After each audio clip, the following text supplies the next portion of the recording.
বিসমিল্লাহির রহমানির রহিম। আমি শরীফুল ইসলাম। আজকের ক্লাসে আমি বিজনেস ম্যাথমেটিক্স বিষয় এর প্রথম অধ্যায় সংখ্যা পদ্ধতি এর সংখ্যার প্রকারভেদ সম্পর্কে আলোচনা করব। এই ক্লাসটি সকল ধরনের ছাত্রছাত্রীদের জন্য খুবই গুরুত্বপূর্ণ। যদিও আজকের ক্লাসের ভিডিওটি একটু বড় হবে, এই ক্লাসটি যদি সম্পূর্ণভাবে দেখা হয় এবং আয়ত্ত করা হয়, আশা করি সংখ্যা নিয়ে কোনো সমস্যা থাকবে না।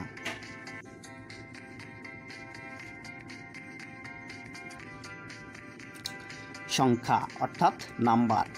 সংখ্যাকে দুই ভাগে ভাগ করা যায়, একটা হচ্ছে বাস্তব সংখ্যা আর একটা হচ্ছে অবাস্তব বা কাল্পনিক সংখ্যা।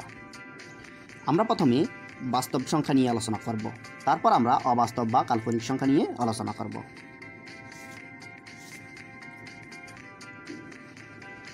বাস্তব সংখ্যা অর্থাৎ ন্যাচারাল নাম্বার।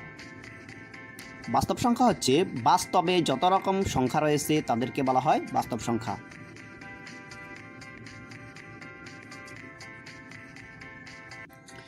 যেমন 1, 2, -1, -2, 0, 1.5, 5/3 ইত্যাদি সংখ্যাগুলো হচ্ছে বাস্তব সংখ্যা। এই সংখ্যাগুলোর বাস্তবিক মান রয়েছে, তাই এগুলোকে বলা হয় বাস্তব সংখ্যা। বাস্তব সংখ্যাকে আবার দুই ভাগে ভাগ করা যায়, একটা হচ্ছে মূলদ সংখ্যা আর একটা হচ্ছে অমূলদ সংখ্যা।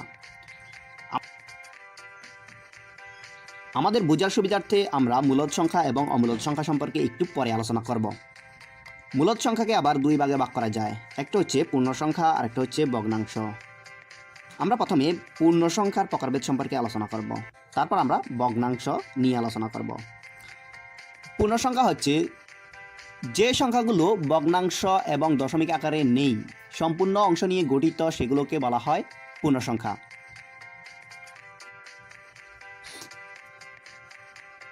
যেমন 1, 2, -1, -2 ইত্যাদি সংখ্যাগুলো হচ্ছে পূর্ণ সংখ্যা। এই সংখ্যাগুলো ভাগ আকারেও নেই, এগুলো দশমিক আকারেও নেই, এগুলো সম্পূর্ণ অংশ নিয়ে গঠিত, তাই এগুলোকে বলা হয় পূর্ণ সংখ্যা। পূর্ণ সংখ্যাকে আবার তিন ভাগে ভাগ করা যায়, একটা হচ্ছে ধনাত্মক সংখ্যা, আরেকটা হচ্ছে ঋণাত্মক সংখ্যা, আরেকটা হচ্ছে শূন্য। ধনাত্মক সংখ্যা হচ্ছে যে সকল সংখ্যা শূন্য থেকে বড় অর্থাৎ যোগ চিহ্ন দ্বারা গঠিত, তাকে ধনাত্মক সংখ্যা বলে। যেমন +1, +2, +3, +4 ইত্যাদি সংখ্যাগুলো হচ্ছে ধনাত্মক সংখ্যা। এই সংখ্যাগুলো শূন্য থেকে বড় এবং এগুলো যোগ চিহ্ন দ্বারা গঠিত, তাই এগুলোকে বলা হয় ধনাত্মক সংখ্যা। তারপর ঋণাত্মক সংখ্যা হচ্ছে যে সকল সংখ্যা শূন্য থেকে ছোট এবং বিয়োগ চিহ্ন দ্বারা গঠিত, তাদেরকে বলা হয় ঋণাত্মক সংখ্যা। যেমন -1, -2, -3, -4 ইত্যাদি সংখ্যাগুলো হচ্ছে ঋণাত্মক সংখ্যা। এই সংখ্যাগুলো শূন্য থেকে ছোট এবং বিয়োগ চিহ্ন দ্বারা গঠিত, তাই এগুলোকে বলা হয় ঋণাত্মক সংখ্যা। তারপর হচ্ছে শূন্য। শূন্য ধনাত্মক সংখ্যাও না, শূন্য ঋণাত্মক সংখ্যাও না, শূন্য হচ্ছে আলাদা একটি পূর্ণ সংখ্যা।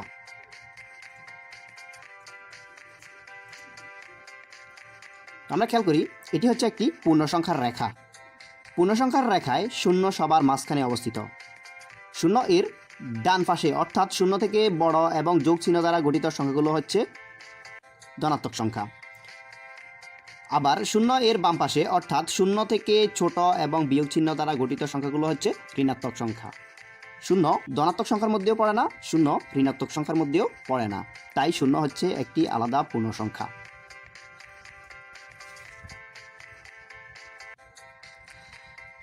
ধনাত্মক সংখ্যাকে আবার তিন ভাগে ভাগ করা যায়, একটা হচ্ছে মৌলিক সংখ্যা, আরেকটা হচ্ছে অমৌলিক বা যৌগিক সংখ্যা, আরেকটা হচ্ছে এক। মৌলিক সংখ্যা হচ্ছে যে সকল সংখ্যার এক এবং নিজস্ব সংখ্যা ছাড়া অন্য কোনো গুণনীয়ক নেই, তাকে মৌলিক সংখ্যা বলে।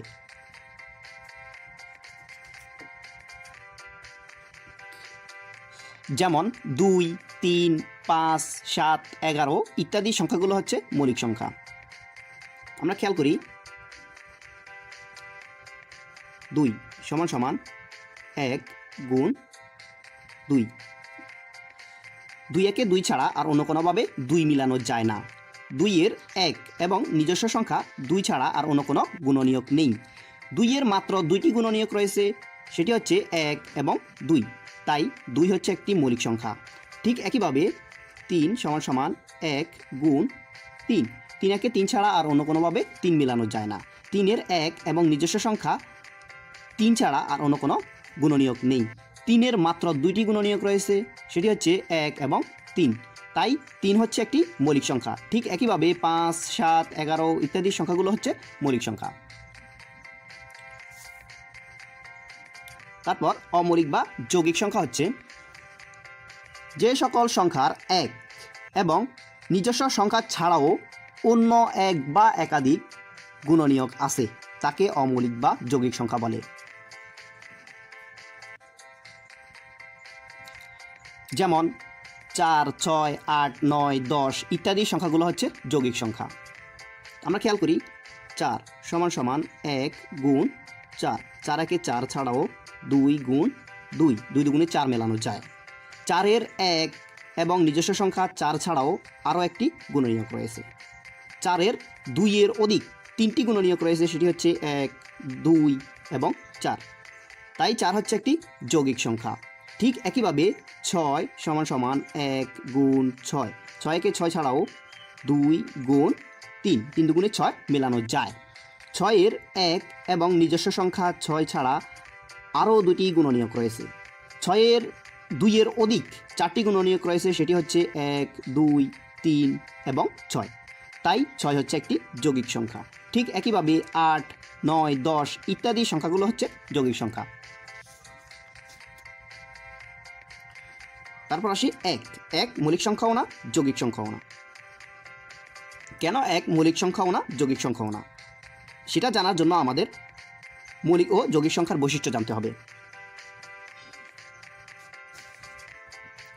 আমরা খেয়াল করি মৌলিক ও যৌগিক সংখ্যার বৈশিষ্ট্য হচ্ছে 1-এর অধিক অর্থাৎ 2 বা ততোধিক গুণনীয়ক থাকবে।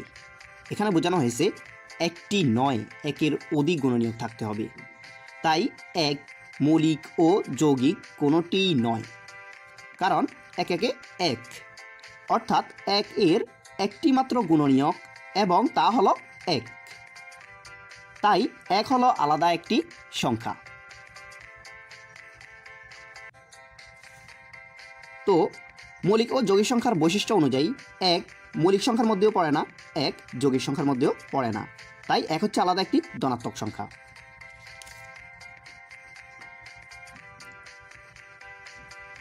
এই হলো পূর্ণ সংখ্যার প্রকারভেদ। এবার আমরা চলে যাই ভগ্নাংশে।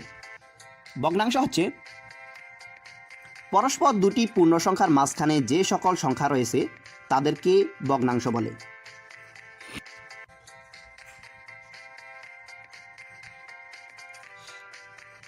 যেমন 0.5, 1.2 এবং 2/1, 5/6 ইত্যাদি সংখ্যাগুলো হচ্ছে ভগ্নাংশ।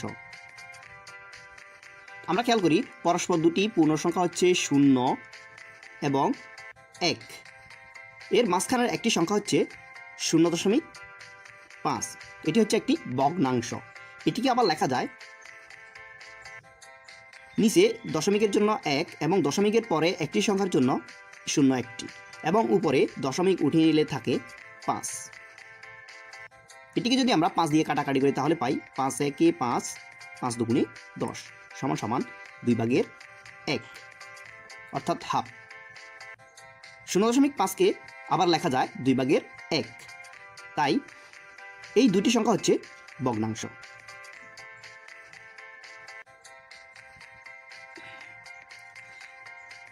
ঠিক একইভাবে পরস্পর দুটি পূর্ণ সংখ্যা হচ্ছে 1 ও 2, এর মাঝখানের একটি সংখ্যা হচ্ছে 1.2, এটি হচ্ছে একটি ভগ্নাংশ। 1.2কে আবার লেখা যায় নিচে দশমিকের জন্য 1 এবং দশমিকের পরে একটি সংখ্যার জন্য 0 একটা এবং উপরে দশমিক উঠিয়ে নিলে থাকে 12। এটিকে যদি আমরা 2 দিয়ে কাটাকাটি করি তাহলে পাই 6 দুগুণে 12, 5 দুগুণে 10 সমান সমান 5/6। 1.2কে আবার লেখা যায় 5/6।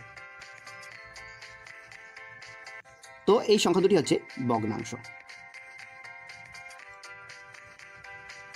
আবার কোনো সংখ্যাকে যদি ফি কিউ আকারে প্রকাশ করা যায় তখন তাকে ভগ্নাংশ বলে।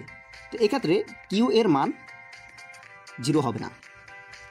কারণ কোনো সংখ্যার নিচের সংখ্যা যদি শূন্য হয় তখন তার কোনো মান থাকে না। আবার কিউ এর মান একও হবে না। কিউ এর মান যদি এক হয় তখন সেটি আর ভগ্নাংশ থাকে না, তখন সেটি পূর্ণ সংখ্যা হয়ে যায়। তো আমরা জানি প্রত্যেকটি পূর্ণ সংখ্যার নিচে উচ্চ অবস্থায় এক থাকে। ভগ্নাংশকে আবার দুই ভাগে ভাগ করা যায়, একটা হচ্ছে সাধারণ ভগ্নাংশ আর একটা হচ্ছে দশমিক ভগ্নাংশ। সাধারণ ভগ্নাংশ হচ্ছে কোনো সংখ্যা ভাগ আকারে থাকলে তাকে সাধারণ ভগ্নাংশ বলে।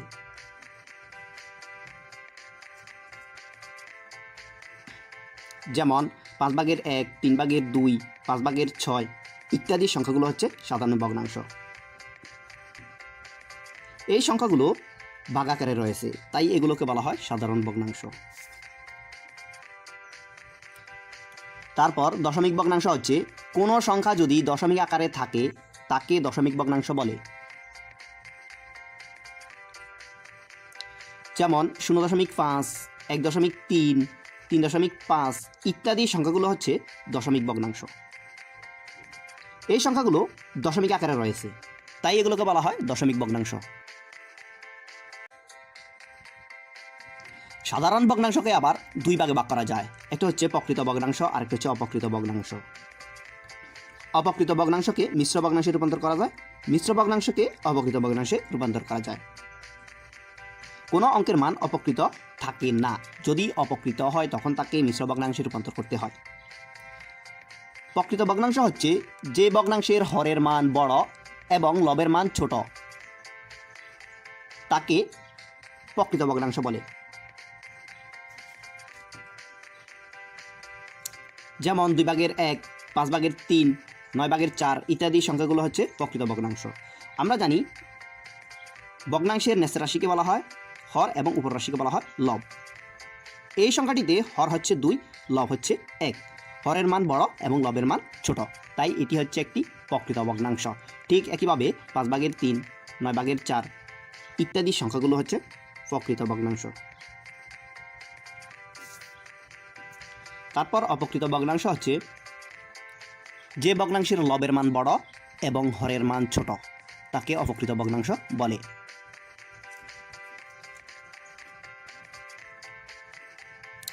যেমন 3/5, 4/7 ইত্যাদি সংখ্যাগুলো হচ্ছে অপ্রকৃত ভগ্নাংশ। তো এই সংখ্যাটিতে হরের মান হচ্ছে 3 এবং লবের মান হচ্ছে 5। তো এখানে লবের মান বড় এবং হরের মান ছোট, তাই এটি হচ্ছে একটি অপ্রকৃত ভগ্নাংশ। ঠিক একইভাবে 4/7, 5/9 ইত্যাদি সংখ্যাগুলো হচ্ছে অপ্রকৃত ভগ্নাংশ। তারপর মিশ্র ভগ্নাংশ হচ্ছে যে ভগ্নাংশ সমস্ত আকারে অর্থাৎ পূর্ণ সংখ্যা এবং ভগ্নাংশ আকারে থাকে, তাকে মিশ্র ভগ্নাংশ বলে। যেমন 1/2/1, 5/4/1 ইত্যাদি সংখ্যাগুলো হচ্ছে মিশ্র ভগ্নাংশ। তো এই সংখ্যাটিতে 1 হচ্ছে পূর্ণ সংখ্যা এবং 2/1 হচ্ছে ভগ্নাংশ।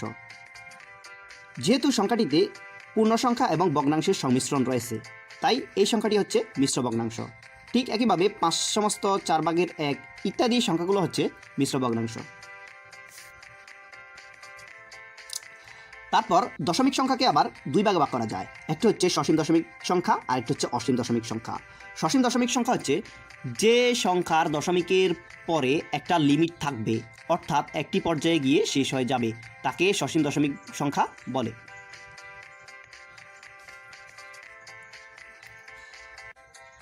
যেমন 1.53, 3.48, 9.3 ইত্যাদি সংখ্যাগুলো হচ্ছে সসীম দশমিক সংখ্যা।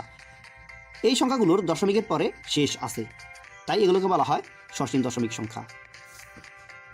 তারপর অসীম দশমিক সংখ্যা হচ্ছে যে সংখ্যার দশমিকের পরে কোনো লিমিট থাকবে না, অর্থাৎ যার কোনো শেষ নেই, তাকে অসীম দশমিক সংখ্যা বলে। যেমন 1.56666 এভাবে চলতে থাকবে এবং 1.1111 এভাবে চলতে থাকবে। এই ধরনের সংখ্যাগুলো হচ্ছে অসীম দশমিক সংখ্যা। আমরা খেয়াল করি এই সংখ্যাটিতে দশমিকের পরে সংখ্যার শেষ নেই, তাই এটি হচ্ছে একটি অসীম দশমিক সংখ্যা। ঠিক একইভাবে এই সংখ্যাটিতেও দশমিকের পরে সংখ্যার কোনো শেষ নেই, তাই এটিও হচ্ছে একটি অসীম দশমিক সংখ্যা। অসীম দশমিক সংখ্যাকে আবার দুই ভাগে ভাগ করা যায়, একটা হচ্ছে আবৃত দশমিক সংখ্যা আর একটা হচ্ছে অনাবৃত দশমিক সংখ্যা। আবৃত দশমিক সংখ্যা হচ্ছে যে অসীম দশমিক সংখ্যার দশমিকের পরে ধারাবাহিকতা বা মিল আছে তাকে আবৃত দশমিক সংখ্যা বলে। যেমন 3.33333 ডট ডট ডট এভাবে চলতে থাকবে। তো এই সংখ্যাটিতে দশমিকের পরে 3333 করে মিল আছে, তাই এটি হচ্ছে একটি আবৃত দশমিক সংখ্যা। তারপর 0.343434 ডট ডট ডট এভাবে চলতে থাকবে। এই সংখ্যাটিতে দশমিকের পরে 343434 করে মিল আছে, তাই এটি হচ্ছে একটি আবৃত দশমিক সংখ্যা। ঠিক একইভাবে 3.567567 ডট ডট ডট ডট এভাবে চলতে থাকবে। এই সংখ্যাটিতে দশমিকের পরে 567567567 করে মিল আছে, তাই এটি হচ্ছে একটি আবৃত দশমিক সংখ্যা। তো এই ধরনের সংখ্যাগুলো হচ্ছে আবৃত দশমিক সংখ্যা। তারপর অনাবৃত দশমিক সংখ্যা হচ্ছে যে অসীম দশমিক সংখ্যার দশমিক এর পরে কোনো ধারাবাহিকতা বা মিল নেই তাকে অনাবৃত দশমিক সংখ্যা বলে। এই সংখ্যাটিতে দশমিকের পরে সংখ্যাগুলোর কোনো মিল নেই, তাই এটি হচ্ছে একটি অনাবৃত দশমিক সংখ্যা। আবার 3.85932 ডট ডট ডট ডট এভাবে চলতে থাকবে। এই সংখ্যাটিতে দশমিকের পরে সংখ্যার কোনো মিল নেই, তাই এটি হচ্ছে একটি অনাবৃত দশমিক সংখ্যা। তো এই ধরনের সংখ্যাগুলো হচ্ছে অনাবৃত দশমিক সংখ্যা। এই অনাবৃত দশমিক সংখ্যাকে আবার বলা হয় অমূলদ সংখ্যা। এবং অনাবৃত দশমিক সংখ্যা ব্যতীত যতগুলো পূর্ণ সংখ্যা এবং ভগ্নাংশ রয়েছে তাদেরকে বলা হয় মূলদ সংখ্যা। তো আমরা মূলদ সংখ্যা এবং অমূলদ সংখ্যা সম্পর্কে আরেকটু ভালোভাবে আলোচনা করব। তো আবৃত দশমিক সংখ্যাকে আবার দুই ভাগে ভাগ করা যায়, একটা হচ্ছে সদিশ আবৃত দশমিক সংখ্যা আর একটা হচ্ছে অসদিশ আবৃত দশমিক সংখ্যা। সদিশ আবৃত দশমিক সংখ্যা হচ্ছে দুটি দশমিক সংখ্যার দশমিকের পরের সংখ্যার পরিমাণ যখন সমান হয় তখন তাকে সদিশ আবৃত দশমিক সংখ্যা বলে।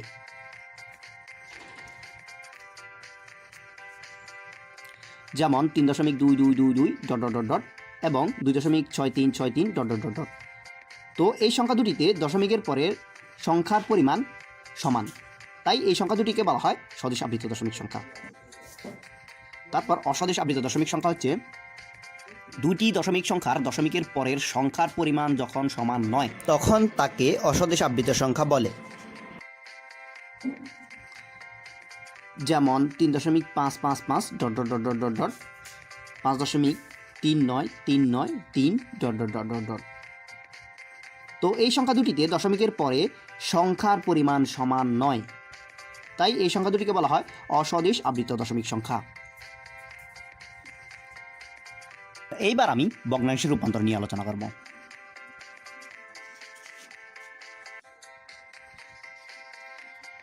তো আমরা খেয়াল করি ভগ্নাংশের ক্ষেত্রে অপকৃত ভগ্নাংশকে মিশ্র এবং মিশ্র ভগ্নাংশকে অপকৃত ভগ্নাংশে রূপান্তর করা যায়। তো আমরা খেয়াল করি 2/3 এটি হচ্ছে একটি অপকৃত ভগ্নাংশ। এটিকে যদি আমরা মিশ্র ভগ্নাংশে রূপান্তর করি তাহলে প্রথমে 3কে 2 দ্বারা ভাগ করতে হবে, তাহলে 2 1 2 এবং বাকি থাকে 1। তো এই ভাগফলকে আমরা লিখব পূর্ণ সংখ্যা হিসেবে এবং হর 2 অপরিবর্তিত অবস্থায় থেকে যাবে। ভাগফল 1কে লিখব আমরা লব হিসেবে। তো আমরা 2/3কে লিখতে পারি 1/2/1, যা হচ্ছে একটি মিশ্র ভগ্নাংশ। এই মিশ্র ভগ্নাংশকে আবার অপকৃত ভগ্নাংশে রূপান্তর করা যায়। প্রথমে হর 2 অপরিবর্তিত অবস্থায় থেকে যাবে। লবের ক্ষেত্রে পূর্ণ সংখ্যা 1কে হর 2 দ্বারা গুণ করতে হবে, তাহলে 2 1 2। গুণফল 2 এর সাথে লব 1 যোগ করতে হবে, তাহলে 2 এবং 1 যোগ করলে হয় 3। এই 3 লব হিসেবে বসাতে হবে, তাহলে 1/2/1কে লেখা যায় 2/3, যা হচ্ছে একটি অপকৃত ভগ্নাংশ। আবার অপকৃত ভগ্নাংশকে দশমিক সংখ্যায় রূপান্তর করা যায়, দশমিক সংখ্যাকে আবার অপকৃত ভগ্নাংশে রূপান্তর করা যায়। আমরা খেয়াল করি 2/3 এটি হচ্ছে একটি অপকৃত ভগ্নাংশ। এটিকে যদি আমরা দশমিক সংখ্যায় রূপান্তর করি তাহলে 3কে 2 দ্বারা ভাগ করতে হবে, তাহলে 2 1 2 এবং বাকি থাকে 1। ভাগফলে একটি দশমিক দিয়ে এখানে একটা শূন্য নিতে পারি, তারপর 10কে 2 দ্বারা ভাগ করলে হয় 5 দুগুণে 10 এবং বাকি থাকে 0। তো আমরা 2 ভাগের 3কে লিখতে পারি 1.5, যা হচ্ছে একটি সসীম দশমিক সংখ্যা, যার দশমিক এর পরে শেষ রয়েছে।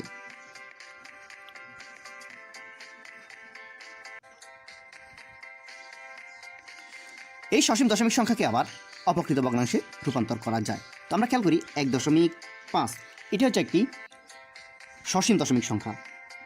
এটিকে আবার লেখা যায় দশমিকের জন্য নিচে 1 এবং দশমিকের পরে একটা সংখ্যার জন্য নিচে একটা 0 এবং উপরে দশমিক উঠিয়ে নিলে থাকে 15। এটিকে যদি আমরা 5 দিয়ে কাটাকাটি করি তাহলে পাই 3 5 15, 5 দুগুণে 10 সমান 2/3। তো আমরা 1.5কে আবার লিখতে পারি 2/3, যা হচ্ছে একটি অপকৃত ভগ্নাংশ। আবার প্রকৃত ভগ্নাংশকে দশমিক সংখ্যায় রূপান্তর করা যায়, দশমিক সংখ্যাকে আবার অপকৃত ভগ্নাংশে রূপান্তর করা যায়। তো আমরা খেয়াল করি 3/2, এটি হচ্ছে একটি প্রকৃত ভগ্নাংশ। এটিকে যদি আমরা দশমিক সংখ্যায় রূপান্তর করি তাহলে 2কে 3 দ্বারা ভাগ করতে হবে। যেহেতু 2 3 দ্বারা ভাগ যায় না, তো যেহেতু 2 3 দ্বারা ভাগ যায় না, তাই ভাগফলে একটি দশমিক দিয়ে এখানে একটা 0 নিতে হবে। তাহলে 20কে 3 দ্বারা ভাগ করলে হয় 3 6 18 এবং বাকি থাকে 2। ভাগফলে একটি দশমিক থাকার কারণে আমরা এখানে একটা 0 নিতে পারি। আবার 20কে 3 দ্বারা ভাগ করলে হয় 3 6 18, বাকি থাকে 2। তারপর আবার দশমিক থাকার কারণে আমরা এখানে একটা 0 নিতে পারি। আবার 20কে 3 দ্বারা ভাগ করলে হয় 3 6 18, বাকি থাকে 2। তো এভাবে বাকি চলতে থাকবে। তো আমরা 2/3কে লিখতে পারি 0.666 ... এভাবে চলতে থাকবে। এটি হচ্ছে একটি অসীম দশমিক সংখ্যা, যার দশমিকের পরে শেষ নেই। তো এই অসীম দশমিক সংখ্যাকে আবার অপকৃত ভগ্নাংশে রূপান্তর করা যায়। তো আমরা খেয়াল করি 0.666 ... এটিকে আবার লেখা যায় 0.6 আবৃত, অর্থাৎ 6 এভাবে চলতে থাকবে। তারপর এটিকে আবার লেখা যায় আবৃত একটি সংখ্যার জন্য নিচে 9 এবং উপরে দশমিক এবং আবৃত উঠিয়ে নিলে থাকে 6। এটিকে যদি আমরা 3 দ্বারা কাটাকাটি করি তাহলে পাই 3 দুগুণে 6, 3 3 9 সমান 3/2। তাহলে 0.666 ... এটিকে আবার লেখা যায় 3/2, যা হচ্ছে একটি প্রকৃত ভগ্নাংশ।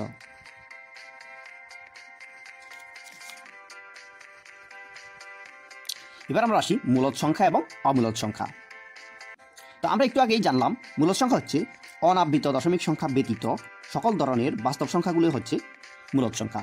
তো আমরা আরেকটু ভালোভাবে বুঝি, যে সংখ্যাকে পূর্ণসংখ্যা বা ভগ্নাংশ অর্থাৎ PQ আকারে প্রকাশ করা যায় তাকে মূলদ সংখ্যা বলে।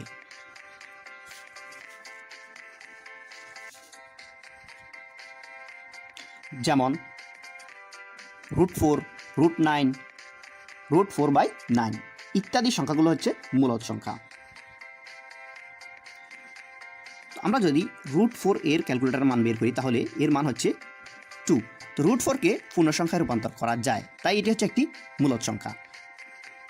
আবার √9 এর মান হচ্ছে 3, যা হচ্ছে একটি পূর্ণসংখ্যা। তো √9কে পূর্ণসংখ্যায় রূপান্তর করা যায়, তাই এটি হচ্ছে একটি মূলদ সংখ্যা। ঠিক একইভাবে √4/9 এটিকে আবার লেখা যায় √4 √9 সমান √4 এর মান হচ্ছে 2 এবং √9 এর মান হচ্ছে 3, অর্থাৎ 2/3, যা হচ্ছে একটি ভগ্নাংশ অর্থাৎ PQ আকারের। তাহলে √4/9কে আবার লেখা যায় 2/3, যা হচ্ছে একটি ভগ্নাংশ অর্থাৎ PQ আকারের, তাই এটি হচ্ছে একটি মূলদ সংখ্যা।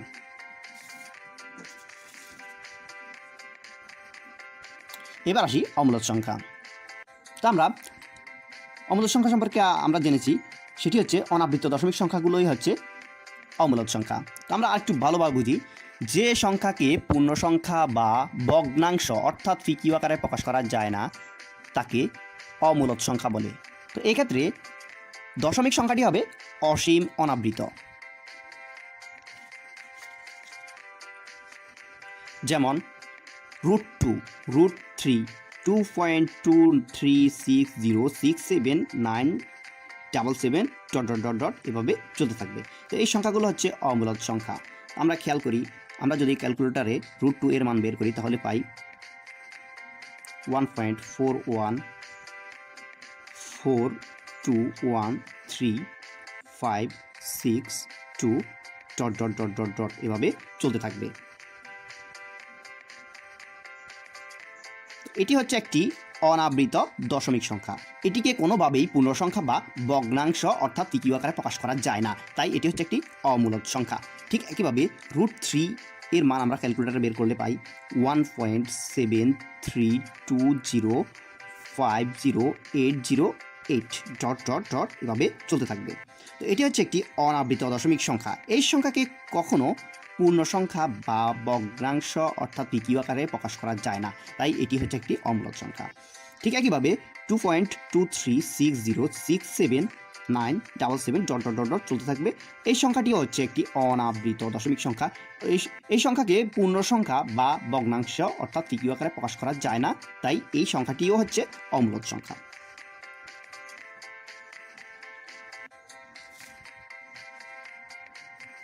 তো বাস্তব সংখ্যার মধ্যে আরও কয়েকটি সংখ্যা রয়েছে, তো আমি ওগুলো সম্পর্কে একটু আলোচনা করি।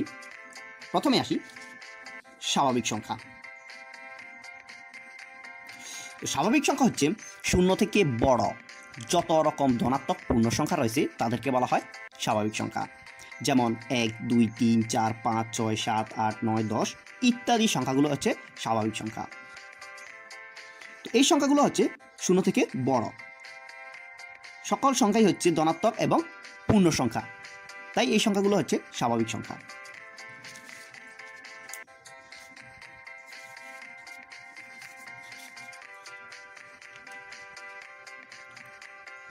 তারপর আমরা আসি জোড় ও বিজোড় সংখ্যা।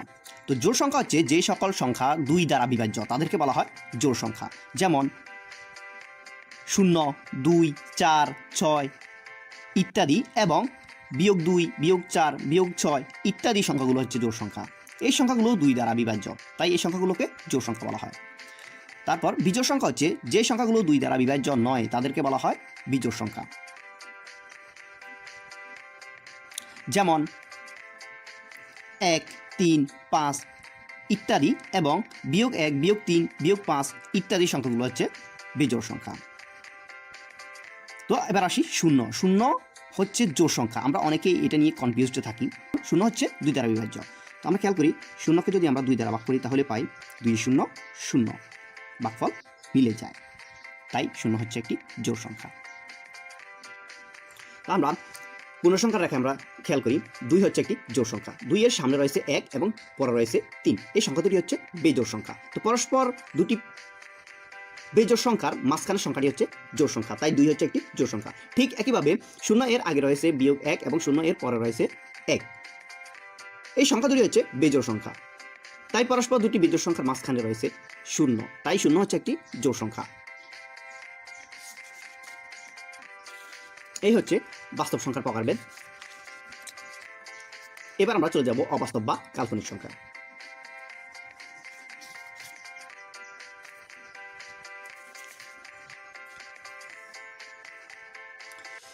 অবাস্তব বা কাল্পনিক সংখ্যা হচ্ছে যে সংখ্যার বাস্তব কোনো অস্তিত্ব নেই, কল্পনা করে নিতে হয়, তাকে অবাস্তব বা কাল্পনিক সংখ্যা বলে। এই ধরনের সংখ্যাকে আই দ্বারা প্রকাশ করা হয়। যেমন √-1, √-4, √-9 ইত্যাদি সংখ্যাগুলো হচ্ছে কাল্পনিক সংখ্যা। এক্ষেত্রে আই হচ্ছে কাল্পনিক সংখ্যা। আই স্কোয়ারের মান হচ্ছে -1। আমরা খেয়াল করি √-9, আমরা যদি ক্যালকুলেটরে এই সংখ্যাটির মান বের করি তাহলে আসবে ম্যাথ ইরর, অর্থাৎ এর কোনো বাস্তব অস্তিত্ব নেই, তাই এর কোনো মান নেই। এটিকে আমরা কল্পনা করে নিতে পারি। তো আমরা খেয়াল করি √-1, এটিকে আমরা কল্পনা করে নিতে পারি √i², কারণ -1 এর মান হচ্ছে i², তাই আমরা -1 কি লিখতে পারি i²। তারপর এটিকে আবার আমরা লিখতে পারি স্কোয়ার এবং রুটে কাটাকাটি গেলে থাকে i। তো আমরা √-1কে আমরা কল্পনা করে লিখতে পারি i। ঠিক একইভাবে √-9 এটিকে আমরা লিখতে পারি √9 মাইনাস 1, অর্থাৎ প্লাস মাইনাসে মাইনাস। তারপর আবার এটিকে আমরা লিখতে পারি √9 আই স্কোয়ার। তারপর 9 এর রুট হচ্ছে 3 এবং স্কোয়ার এবং রুটে কাটাকাটি গেলে থাকে i। আমরা √-9কে আমরা কল্পনা করে লিখতে পারি 3i। তো এই ধরনের সংখ্যাগুলো হচ্ছে অবাস্তব সংখ্যা। এছাড়াও আমাদের এই অধ্যায়টি করার জন্য আমাদের আরেকটা সংখ্যা সম্পর্কে আমাদের ধারণা থাকতে হবে, সেটি হচ্ছে জটিল সংখ্যা। যে সংখ্যাকে a+ib আকারে প্রকাশ করা হয় তাকে জটিল সংখ্যা বলে। এক্ষেত্রে a ও b হচ্ছে প্রকৃত সংখ্যা এবং i হচ্ছে কাল্পনিক সংখ্যা। আমরা এই ধরনের অঙ্ক করার সময় এটা সম্পর্কে ভালোভাবে আলোচনা করে দেব। তো এই ছিল সংখ্যা নিয়ে পূর্ণাঙ্গ আলোচনা। যদি আপনাদের এই ক্লাসটি ভালো লাগে তাহলে একটি লাইক দিয়ে শরীফস অনলাইন ক্লাস চ্যানেলটি সাবস্ক্রাইব করে বেল বাটনটি চালু করে দিন। এই ক্লাসটি বেশি বেশি করে বন্ধুদের মাঝে শেয়ার করে দিন। আল্লাহ হাফেজ।